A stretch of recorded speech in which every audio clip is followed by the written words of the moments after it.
Europe 1. Écoutez le monde changer. 7h01 et donc un nouveau journal avec Florence Cohen. Rebonjour Florence. Bonjour Lionel, bonjour à tous. La France poursuit ses opérations d'évacuation en provenance d'Afghanistan.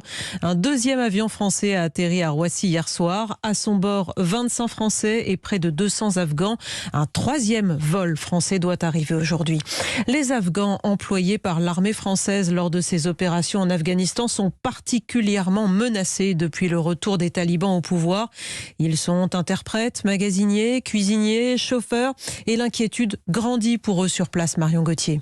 Oui, il serait au moins une centaine en lien avec l'association des anciens auxiliaires de l'armée française, et c'est sans compter ceux qui ont déjà été tués, ceux partis sur les routes migratoires ou ceux qui se sont terrés, éloignés des réseaux de solidarité. On est des abandonnés, on n'a rien, pas de visa, rien. Le père de famille que vous entendez vit à Kaboul. Il a été traducteur pendant 4 ans aux côtés des soldats français, une trahison pour les talibans. J'espère que la France, il nous aide, c'est urgent. Et après, ça sera trop tard. Peut-être qu'on sera tué par les talibans. On ne peut rien faire. Il faut qu'on attende et on espère. Mais les minutes paraissent des heures depuis l'allocution d'Emmanuel Macron lundi.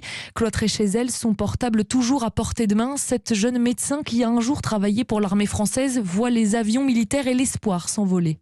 Je reste à la maison, j'attends l'appel de l'ambassade française, sa décision. La nuit, je ne dors pas parce que j'ai peur.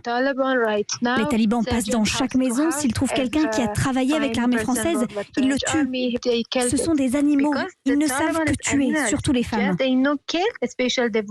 Alors justement Marion, qu'est-ce qui est fait concrètement pour aider tous ces collaborateurs de l'armée française ?